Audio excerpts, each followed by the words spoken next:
The Snail and the Whale, read by Pedro Joseph. This is a tale of a tiny snail and a great big grey-blue humpback whale.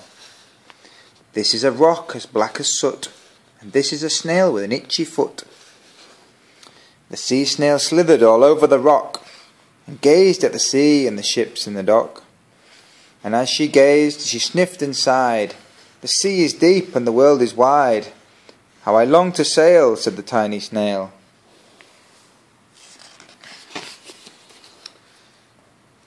These are the other snails in the flock, who all stuck tight to the smooth black rock, and said to the snail with the itchy foot, "Be quiet, don't wriggle, sit still, stay put." But when the tiny sea snail sighed and sniffed, then cried, "I've got it, I'll hitch a lift." This is the trail of the tiny snail, a silvery trail that looped and curled and said, "Lift wanted, around the world."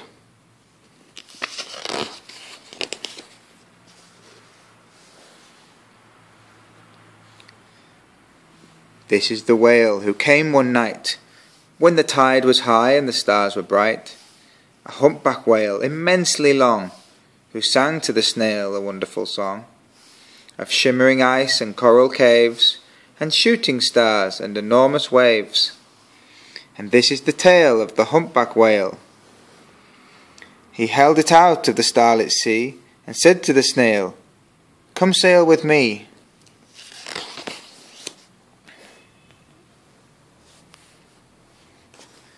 This is the sea, so wild and free, that carries the whale and the snail on his tail to towering icebergs and far-off lands,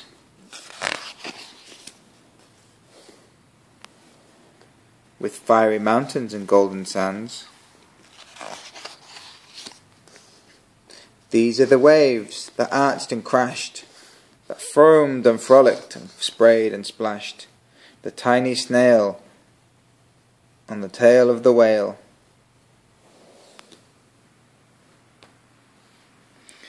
These are the caves beneath the waves, where stripy fish and feathery fins, and sharks with hideous toothy grins, swam round the whale and the snail on his tail.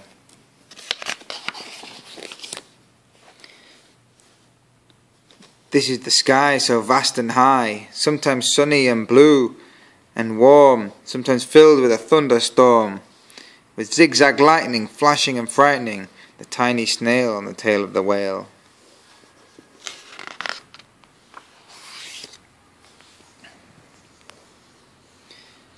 After she gazed at the sky, the sea, the land, the waves and the caves and the golden sand, she gazed and gazed, amazed by it all, and she said to the whale, "I feel so small." But then came the day the whale lost his way. There are the speedboats running a race, zigging and zooming all over the place, upsetting the whale with their ear-splitting roar, making him swim too close to the shore. This is the tide slipping away, and this is the whale lying beached in a bay. "Quick, off the sand, back to sea," cried the snail. "I can't move on land, I'm too big," moaned the whale. The snail felt helpless and terribly small. Then, "I've got it," she cried, and started to crawl. "I must not fail," said the tiny snail.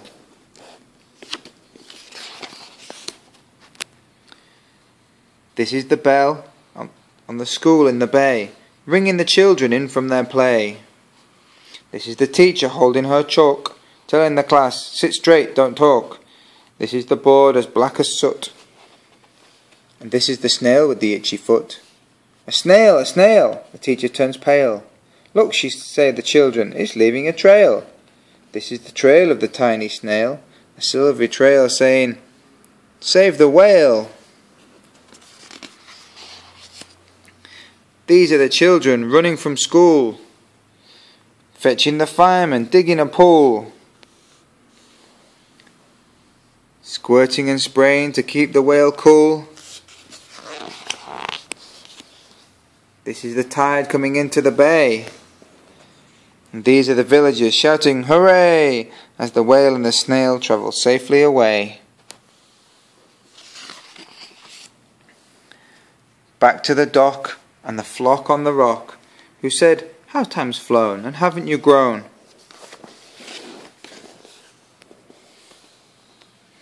And the whale and the snail told their wonderful tale of shimmering ice and coral caves, and shooting stars and enormous waves, and of how the snail, so small and frail, with her looping, curling, silvery trail, saved the life of the humpback whale.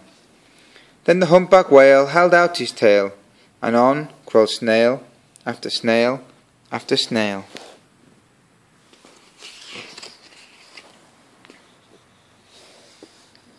And they sang to the sea as they all set sail on the tail of the great blue humpback whale. The end.